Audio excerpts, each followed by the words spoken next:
Fala pessoal, tudo bem com vocês? Sou o Guilherme, professor de Biologia. Hoje na nossa aula vamos falar sobre as proteínas, dentro do conteúdo da bioquímica celular, dos componentes ali da célula.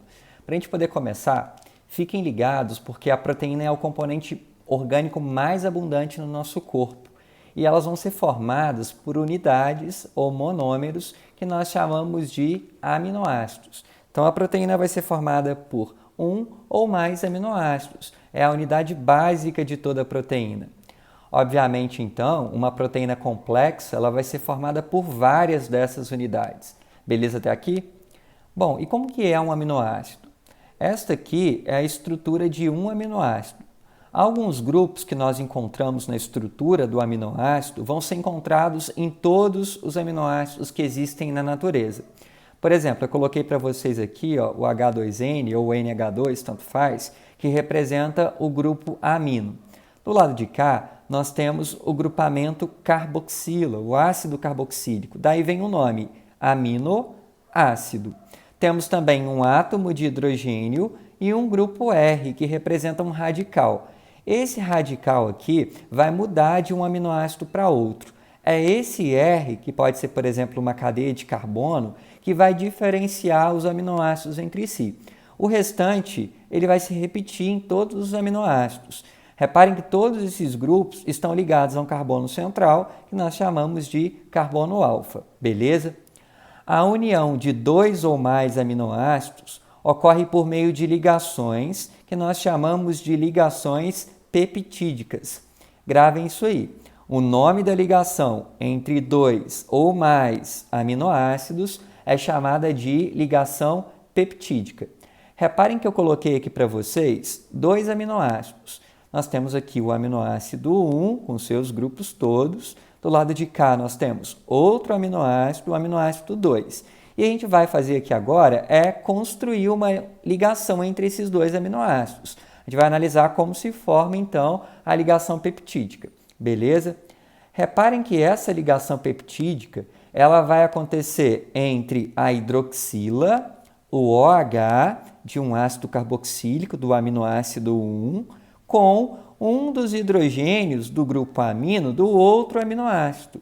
Vou repetir. A reação de formação da ligação peptídica acontece entre o OH de um aminoácido que reage com um dos hidrogênios do grupo amino do outro aminoácido. Reparem que quando eles reagem aqui, o OH com o H, nós vamos ter liberação de água. Ou seja, eu tenho uma reação aqui no caso de construção de uma ligação, onde a água é um produto dessa ligação que está sendo formada. Eu posso dizer então que é uma reação de síntese por desidratação, já que a água está sendo liberada. Olha ela aqui no cantinho. Tudo bem? Depois que eu tenho, então, a construção dessa ligação, em destaque aqui eu coloquei para vocês a ligação peptídica formada com a liberação de água. Então, nós temos aqui a união entre dois aminoácidos. Nós também podemos chamar de dipeptídeo. Podem ter mais, tá, galera? Geralmente, ali as proteínas vão ser formadas por dezenas a centenas de aminoácidos na estrutura delas. Bom, os aminoácidos, eles podem ser de dois tipos. Essenciais, são aqueles aminoácidos que o nosso corpo não é capaz de produzir. Logo, se nós não produzimos no nosso corpo, nós vamos conseguir esses aminoácidos através da alimentação, beleza? E aí, eu destaco para vocês a importância, então, de nós termos uma alimentação balanceada, equilibrada, independente do nosso hábito alimentar, se nós somos vegetarianos ou não. Todos nós precisamos tomar cuidado com o tipo de alimento que nós ingerimos e procurar ingerir ou ter ali uma dieta equilibrada, balanceada, até para que a gente possa suprir a nossa demanda, a demanda do nosso corpo por alguns nutrientes, como alguns aminoácidos, por exemplo, os aminoácidos essenciais. O outro grupo é o grupo dos aminoácidos naturais. São aqueles que o nosso corpo ele consegue fabricar, consegue sintetizar.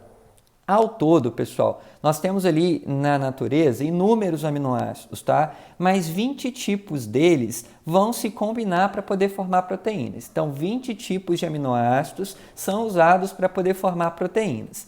9 desses 20 tipos são aminoácidos essenciais E o restante, os outros 11, são aminoácidos naturais, ou seja, 11 são aminoácidos que o nosso próprio corpo é capaz de produzir, beleza? À medida que os aminoácidos vão se combinando uns com os outros, através ali das ligações peptídicas, a estrutura da proteína vai sendo montada. Essa estrutura ela pode ser de 4 tipos. A primeira que eu coloquei aqui para vocês é a estrutura primária.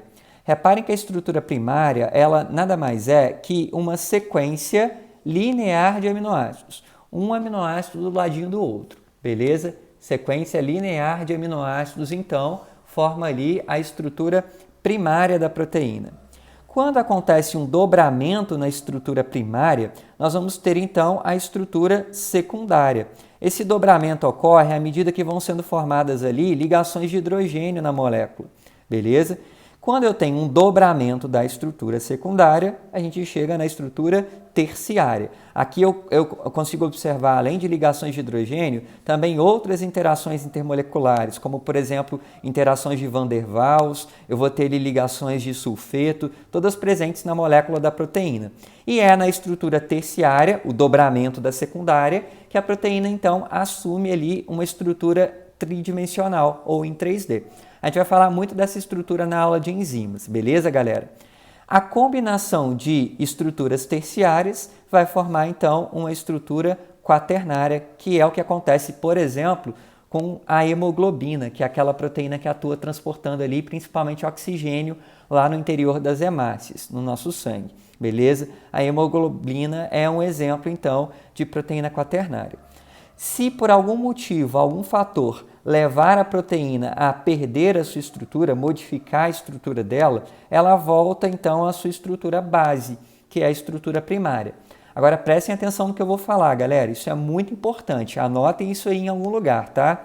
Qualquer coisa que modificar a estrutura da proteína pode também comprometer o funcionamento dela. Por exemplo, a gente sabe que as proteínas elas são produzidas a partir de uma receita que está registrada lá no nosso DNA. Então, o nosso DNA carrega a informação para a produção das milhares de proteínas que existem no nosso corpo. Uma alteração no nosso DNA, uma mutação, por exemplo, poderia provocar a formação de proteínas com uma estrutura diferente, talvez determinando ali um encaixe de um aminoácido diferente ali naquela estrutura base da proteína. Isso é o que acontece, por exemplo, com quem tem anemia falciforme. A pessoa que tem lá as hemácias com formato de foice acaba produzindo, por uma alteração no seu DNA, uma hemoglobina alterada, uma hemoglobina mutante. Isso acaba comprometendo o transporte de oxigênio ali pelo corpo e também acaba comprometendo o formato das células da pessoa. Isso faz com que a pessoa desenvolva ali a doença, venha a ter aquelas hemácias com formato de foice, formato alterado. A gente fala sobre isso lá na genética. Tudo bem? Agora, além das mutações, alguns fatores externos também podem alterar a estrutura das proteínas. É o que acontece, por exemplo, com a temperatura e o pH. E lembra do que eu falei? Caso essa alteração ela seja uma alteração muito brusca ali, a gente vai falar melhor disso lá na aula de enzimas, consequentemente a enzima, a proteína também vai ter a sua função comprometida, alterada. Isso pode levar alguém, inclusive, à morte, por exemplo, no caso de uma febre muito alta. A pessoa começa ali a sofrer alteração na estrutura das proteínas, passar por desnaturação e pode vir ali a ter consequências mais sérias por conta disso, beleza? Para poder fechar, eu coloquei aqui algumas funções das proteínas para vocês, tá? A primeira função que eu destaco aqui é a função contrátil, que é o que acontece com a actina e a miosina lá na musculatura. Nós temos também proteínas com função de transporte, já mencionei aqui a hemoglobina, que carrega oxigênio pelo corpo, tá? Lá no sangue. Temos proteínas que transportam substâncias na membrana da célula. Essas proteínas também, de certa forma, que estão presentes lá na membrana, são proteínas estruturais, compõem a estrutura da membrana da célula, tá? Já falando da função estrutural, a gente tem também no tecido conjuntivo a proteína que confere resistência a ele, como é o caso do colágeno, presente em grande quantidade no corpo. Proteínas de defesa, como os anticorpos, também chamados de imunoglobulinas, produzidas por células do nosso corpo chamadas de plasmócitos. Então, é uma outra função que as proteínas podem ter. Proteína também pode ter função hormonal. Pensem, por exemplo, em hormônios que nós falamos lá na aula de carboidratos, que ajudam a regular a glicemia, o nível de açúcar no sangue, a insulina e o glucagon. Insulina e glucagon regulam os níveis de glicose no sangue, porém são hormônios que têm base proteica, beleza? Então é uma outra função das proteínas. Função energética, só que aqui eu faço uma observação, lembra que o nosso corpo preferencialmente vai usar como primeira e segunda fonte carboidrato e lipídio, respectivamente, tá? Em último caso, a gente vai usar proteína. Por quê? Consumir proteína para gerar energia na célula pode acabar comprometendo outras funções que ela tem no corpo. E propositalmente, eu deixei por último aqui a função enzimática. As proteínas também podem atuar como enzimas, vão participar ali de várias reações químicas no nosso corpo, acelerando a ocorrência dessas reações. Então a gente pode falar que elas são catalisadores biológicos, mas eu vou deixar para falar dessa função das enzimas numa próxima aula, a gente vai ver melhor como que ela atua como um catalisador. Tudo bem? Se ficou alguma dúvida, galera, voltem aí o vídeo, assistam novamente, pausem, tirem um print, tá? Falei bastante sobre as funções delas, sobre as estruturas das proteínas e sobre a constituição, a composição ali dos aminoácidos. Espero que vocês tenham gostado, espero que tenham conseguido entender. Assistam novamente, a gente se encontra novamente na próxima aula.